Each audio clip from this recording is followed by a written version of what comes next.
I'm Scott Bailey from Anita, Iowa. We have a family farm here. I'm the third generation here. We run corn, soybeans, hay, cattle, and sheep. We farm about 1,200 acres, run about 120 to 140 cows. Last year's harvest was very productive. The rains were just in time. I think the whole farm averaged 229 bushel the acre.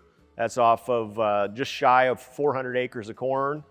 And then on beans, we have just shy of 400 acres of beans, and they did 67.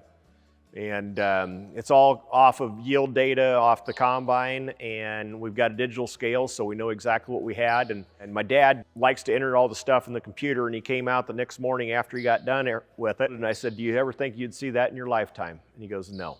With the extra yield, we couldn't store everything on our farm, and we ended up having to haul some into town, and I never thought we'd ever have to do that.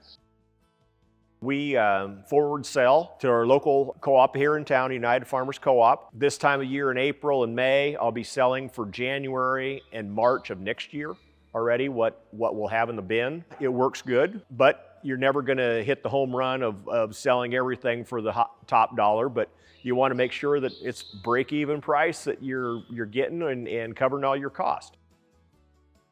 The main thing, the cows utilize the pastures in the summertime, and then in the wintertime after harvest, we turn them out on the stock ground and utilize the residue that's left over from the harvest and everything.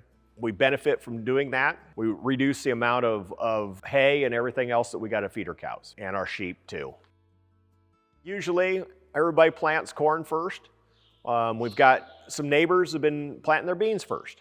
So we're going to try planting a couple hundred acres of beans first, then switch over to corn. With the size of equipment I have, it's probably too large for what I do, but I can plant all my stuff in a week and a half. But you got to add in there that you got to stop and you need to spray too. And I do all my own spraying.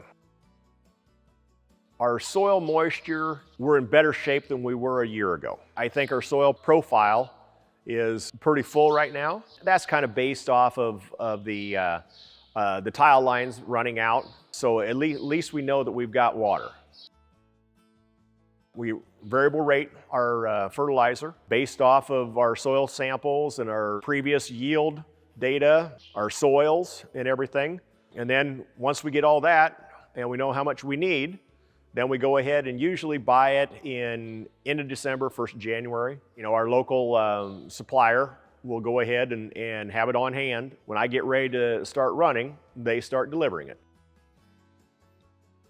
We've seen some pretty good market swings and everything else. As time has gone on, how different the marketing is with South America in the markets, where you have the wild swings off of their weather, and then they're the same way when we're having the weather swings up here. I remember 30 years ago, you never had that. 30 years ago, if you got a nickel move in the market, that was a big thing. The volatility of the trade is really wild, and it makes it hard to market.